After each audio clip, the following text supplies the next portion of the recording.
मालेगावचा mini Pakistan असा उल्लेख केल्यामुळे नितेश राणेंना नोटीस बजावण्यात आली आहे। माजी आमदार आशिफ शेख, समाजवादीच्या नेत्या शानेंद यांच्याकडून ही नोटीस देण्यात आली आहे। मालेगावकरांची माफी मागा, अन्यथा खटला दाखल करू असा इशारा देण्यात आलाय।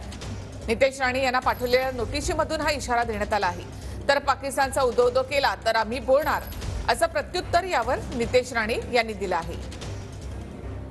मुसलमानों की भावना को ठेस पहुंचाने का काम किया और मालेगांव शहर हिंदू मुस्लिम एकता को भंग करने का काम किया गया।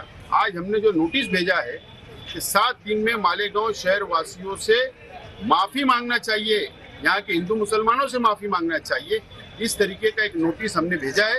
अगर वो माफी नहीं मांगते हैं तो फौजदारी भी गुनाह उनके ऊपर होता है और उनके ऊपर यहाँ पे गुनाह दाखिल किया जाएगा मालेगांव कोर्ट में और उनको यहाँ बुलाया जाएगा और हमारा कानूनी लड़ाई लड़के इनको जेल में भेजने का काम हम मालेगांव शहर वासी और हिंदू मुस्लिम एकता के नाम पर हम करेंगे।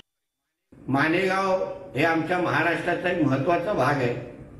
महाराष्ट्राचे नागरिक तिथे राहतात आणि महाराष्ट्राच्या मध्ये राहून अगर कोण पाकिस्तानचं उदो करत असेल तर ह्यावर आम्ही आजही बोलणार, उद्याही बोलणार, कितीही नोटीस पाठवल्या तरीही बोलणार।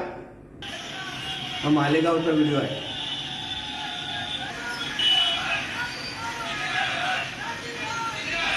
पाकिस्तान जिंदाबाद आणि पाकिस्तान जिंदाबादचे नारे अगर मालेगाव आणि महाराष्ट्रातल्या एका शहरामध्ये ऐकायला मिळत असेल तर त्याबद्दल बोलायचं नसेल तर ते आमच्या धर्मात आणि राष्ट्रवाद मध्ये बसत नाही।